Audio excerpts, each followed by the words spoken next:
Well, knew it wasn't going to be easy. So Stanford played well tonight, and it seems like we're kind of running into a lot of these scenarios where the team that is next on our schedule has a tough game before us, and then their coaches are good coaches, and they kind of get their guys to respond, and these teams are coming out and playing spirited. So tons of credit to Stanford, but also happy with how our guys responded and played well in the second half. This week obviously we know. That USC game seems like a month ago to me, but it was really less than 48 hours ago, I think. And then we had some travel issues getting back that probably are worse than the Illinois debacle we had, where we had to take Ubers. So we got back really, really, really late, and so we weren't able to do anything yesterday, really. And so I'm just proud of the guys for hanging in there. You said it was worse than the massive Illinois delays. I think we didn't get back to our houses till probably after 4 a.m. Was it just delays or something? Yeah, I don't know. It's plane issues. I'll defer to the administration and let them explain it to you. But not that it needs to be explained. We just got back late. So we got back late, and then the guys have school the next day, and they get a few hours sleep and got to go to class, and they got a coach that makes them practice. They don't just get to go home and take naps. So we did basically a walkthrough, and then another little walkthrough today, and that was it. And Stanford obviously had time to make some adjustments and put in a few new sets, and they look good. Credit goes to them. When you combine that with the emotion from Tuesday, was it possible? Could you see a letdown? Well, obviously, it's always possible. These guys obviously have, they're getting patted on the back a lot, and I was hoping we're, strengthening and gaining our immunity to the rat poison. I'm hoping, because obviously there's a lot of that out there, and but again, I'm proud of the guys for how they played in the second half. I'm not down on them at all, and just look forward to cleaning some things up and getting back out on the court Saturday. How's Dalen doing? I think he's fine. Yeah, he's fine, other than the missed layups his coach wasn't happy about. He's got to, fit. Dalen's played so well this year, and I thought he had 2 shots there, or maybe he got put a little extra mustard on him, and it didn't turn out too well. You like a flashback to Zoo getting taken out in the game up at Stanford? I don't know if I had a flashback. That was different. Zoo's was more in the wide open where he had the ball with his hands. This was kind of a melee underneath, and there's just lots of bodies there. You go for Saturday? I'm assuming so. Obviously, the issues with those. It's always the next day where you find more out. So. Does it just seem like a bruise at this point? I don't know. Didn't seem. I gave you everything I could give you because it's all I know. Because I literally haven't even.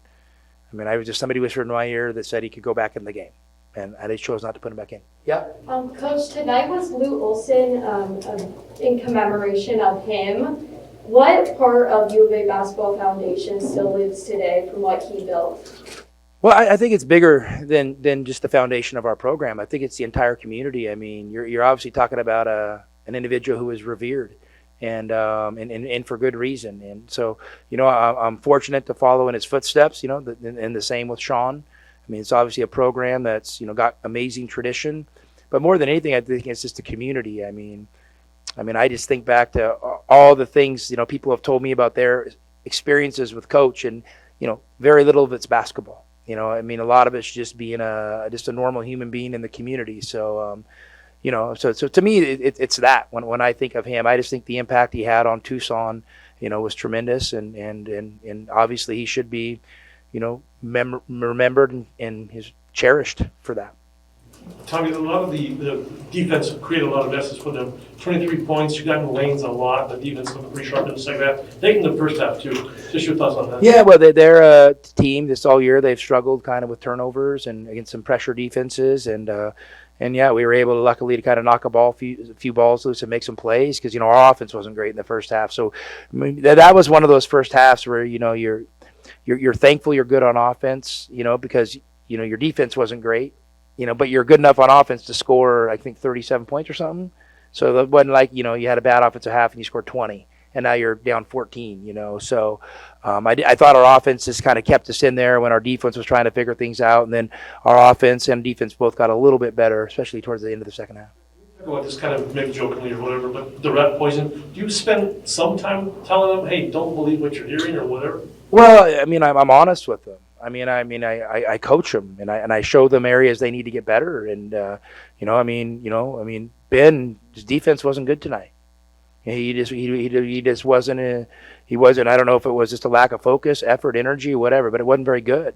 And for as good a season as he's had, he has to play good on that end of the floor because we're going to have him out on the floor a lot. So when you're getting ready to start staring down elimination games, everybody's got to bring their best. And one of the concepts we've been talking about is 5 of 5. We need 5 of 5 guys on the court playing with effort, energy, spirited, executing, all that thing. We don't need 3 out of 5 guys. We need 5 out of 5 guys. And I just didn't think we had that at all times tonight.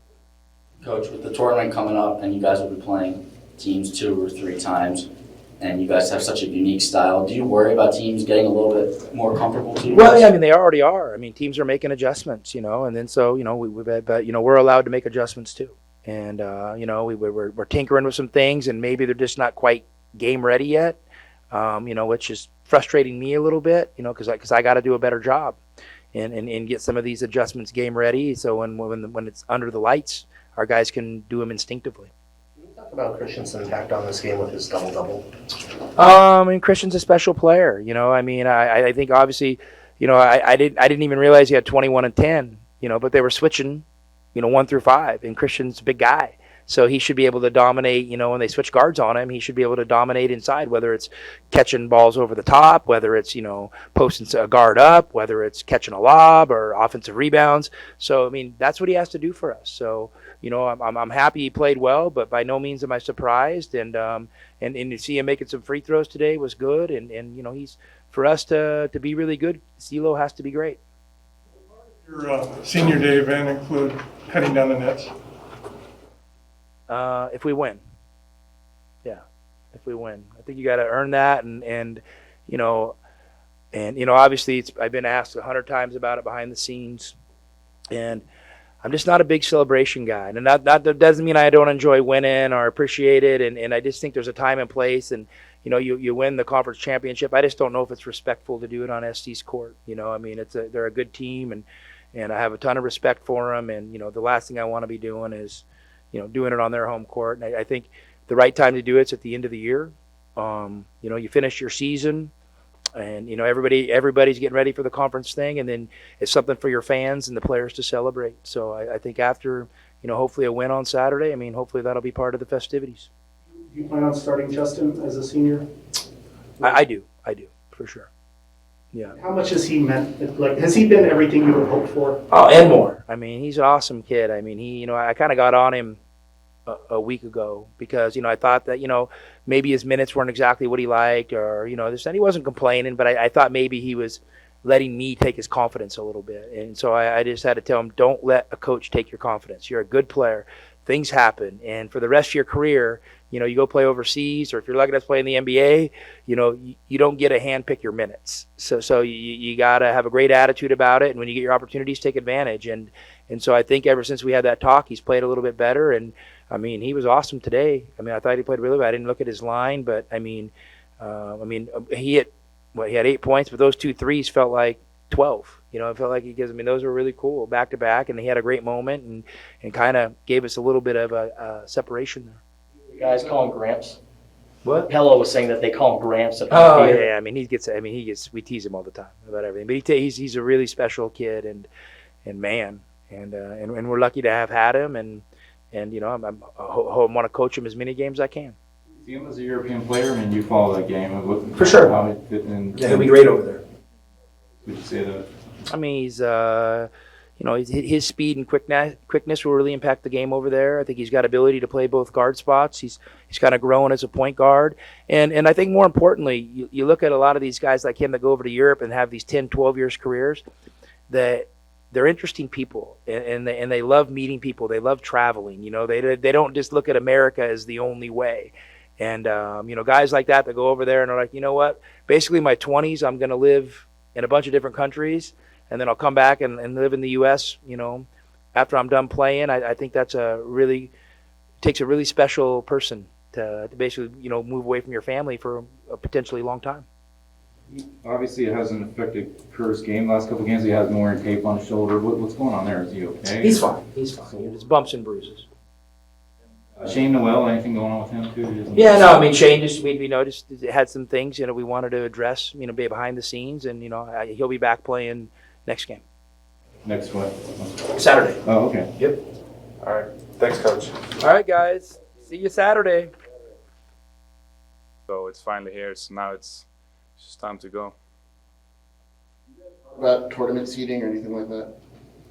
Not really. We don't really. I mean, we just play. We just want to win as many games as we can. I mean, whatever seed they give us, we're gonna take it. We just want to win games, and we're gonna get focused to any opponent we get, and just trying to win. On Tuesday, was it in any way hard to get up for this game knowing that was already locked up? I mean, no. I think Coach said after the game, after the last game, he said, yeah, he loved coaching. So let's go. We got another 2 games. Let's finish strong, and we're just gonna, we all know what we have to do. Just stay focused and play our game and finish the season strong.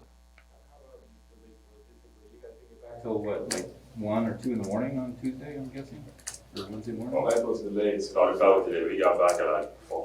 Yeah, we got back at 4, and then you have to go to class, and then you have practice, and then you have a game today. Yeah, it's pretty tough. Classes on Wednesday morning? You had to get up? I mean, I didn't, but some people did. Yeah, most guys do, I think. Because I wonder, do you feel like maybe in a small sense, maybe just the physical part of it was hard though, to turn around like that and then play this game tonight with, be... Oh, I mean, no, really. I think the coaches did the right thing. We didn't really have a hard practice, We had kind of the walk through because they knew our body. We were tired, so we kind of did some stuff. We got ready for the game and, just rest our body. Saturday's going to be senior day, and Justin Kier obviously will be recognized. What's his role been like this year? What has he meant for you guys? He's a big energy guy and just kind of the uncle of the team. Like, we got a really young team, so he's the only one that's I guess you could say old in college basketball. So, I mean, a lot of experience. He's played his third school, so he's been around and he knows a lot about college basketball. So just trying to soak up as much as you can from him. When he comes off the bench, he comes into games. How does he compliment you guys? I mean, he's our backup point guard, you can say, So he comes in with a lot of energy, and I think he's an underrated defender. And, pressures up on the other guards a lot, he makes them make mistakes. So I think defensively he's solid, and then, you saw today he was making a lot of threes, so. Huh? You call him? I call him Gramps. Hello, I know you're from Sweden on the other side of the Baltic Sea, but do you have any thoughts on what's going on in Ukraine, especially because you got a couple guys on the team that are from sort of close to that area, even closer than your hometown? I mean, what's going on is I think it's terrible, and obviously we don't want any war in the world, but not to get too political, but what's going on now is terrible, and I think it needs to stop. So. I mean, do you get the sense, I don't know if you talked to Zoo or Kerr about it specifically, and do you sense that any concerns those guys have or anything? I mean, yeah, we get the news every day, like daily news from what's going on and what's the updates. So it's something we look at and talk about, and but there's not much we can do here except support them and trying to help with charities and stuff like that. So. Any other questions? Thank you, guys.